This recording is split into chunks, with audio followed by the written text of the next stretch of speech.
It's been immortalized. Hey everybody, it's Josh from Cool Guys Nation.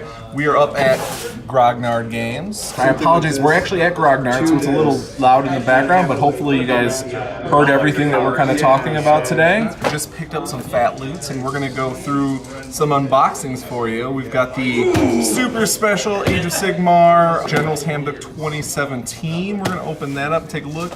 We got a big old box of skulls. We got some barbed bracken.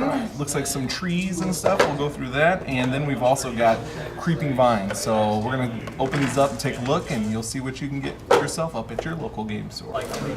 So let's take a look at this barbed bracken that we got here. So it looks like you get a bunch of sprues, and it looks like it's a bunch of cool foliage that you can. It looks like you can put this on all types of stuff, basing, terrain, any of that kind of stuff. Let's go ahead and I'm gonna get a good shot of what's going on. Looks like all four sprues are the same, but there's a bunch of little pieces, big pieces, so you can use these on your bases, no problem. These would be really cool to do a nice scenic base for stuff, so these are pretty awesome. Plastic is different than a normal sprue. I don't know if you see, it is a lot more flexible than regular sprue.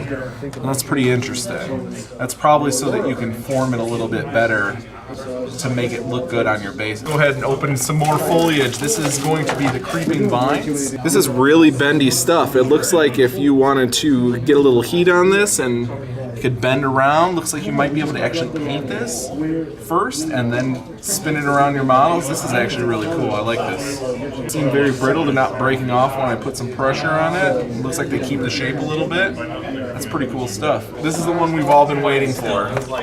Skulls. Now, how many skulls do you think are in this box, Aaron?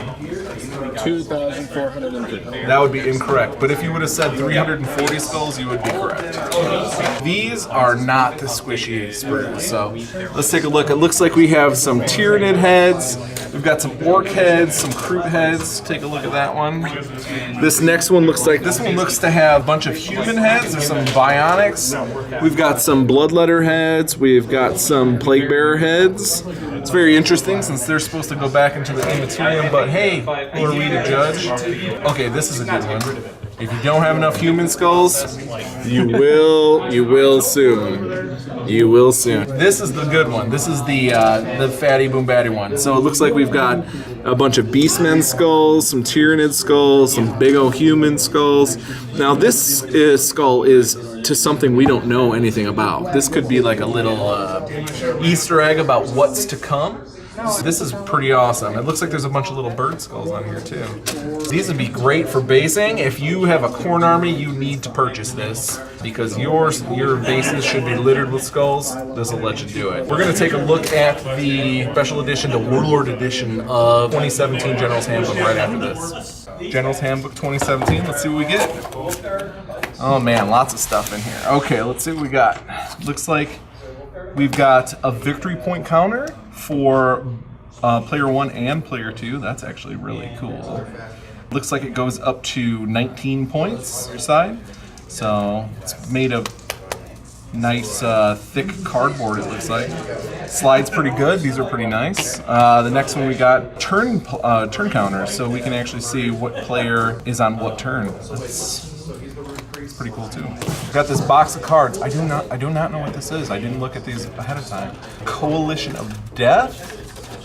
Oh man. Okay, so it looks like these have a bunch of triumphs, treacherous acts, and secret objectives. This must be like the open war deck kind of thing that you can do with Age of Sigmar now. These are really nice cards. They look great. I'm gonna set them down here so you can take a look at what they look like a little bit. Those are pretty awesome. What else do we have here? It looks like we've got a big set of cards. It looks like they have just a ton of battle scenarios that you can play. They look pretty cool. So they've got the setup, they've got all the different special rules and victory conditions, and they look pretty neat. Let's take a look at what they got here. It looks like a couple of them are a couple of these together. Let's see what else we have here. So just 2 damage? Yeah, these are great. These just look like a bunch of different missions that you can run. These are probably narrative or open, but I'm sure they'll work match play as well if you want to spice it up a little bit. These are really cool. They are the large size cards, like the Age of Sigmar data sheets / war scrolls, depending on what game you're playing. But these look great. Yeah, here's what they look like on the back. These are really awesome. So you can probably randomize these and get a good game going in with your buddy. Dig in a little deeper here. It looks like we get some tokens. Not only that, it looks like we've got some rulers here. These little guys pop out, it looks like. 9-inch rulers. Got a bunch of other tokens. What do we got here? Battle Shock tokens, some generic ones. All the basic spells look like they're here. And also your command inspiring presence. Your buff tokens. These are really cool, so you can keep these next to your units and remember exactly kind of what's going on for you. These are awesome. Okay, we got a big pad of paper. It looks like this is for writing army lists. So this book is brand new. I think it came out last weekend. It looks like there's a bunch of the scenarios that we've got cards for in there. It's going to have your new match play points and narrative points that you're going to be able to utilize. There's a lot of new allegiance abilities and new armies in here. Not necessarily new armies, but they have went through and gave command traits and all kinds of goodies for all of the different unloved kind of armies that were in there. Dispossessed, so you got a bunch of dwarves, darkling covens, free peoples. Aaron's excited about that. Fire Slayers get a bunch of new stuff. Yeah, this is great. So there's a whole bunch of really cool stuff in here. And this book is thick. I don't know if you can see, but that book is really awesome. So I'm going to be excited to really tear into this and see how everything is going. And I can't wait to get in and tear this apart. I'm really excited about Greyherd. Can't wait to get the old mutant goatmen out on the board again and see him really shine. Hopefully this will help him out. I really hope this shakes up the meta in the match play. So hopefully we'll see a lot of different things. I know there's a lot of big points changes. So we'll see how everything shakes out. Watching the video with us, guys. If you could, please like, subscribe. You can check out our Facebook. There's lots of ways you can support us. Don't forget about our Patreon. There's lots of cool things you could get, some dice, cups, things like that. Everything you do is really going to help support us being able to get new product, being able to videotape more games, replenish and get new armies, be able to go to different events to cover those things for you. Thanks for being with us today, guys.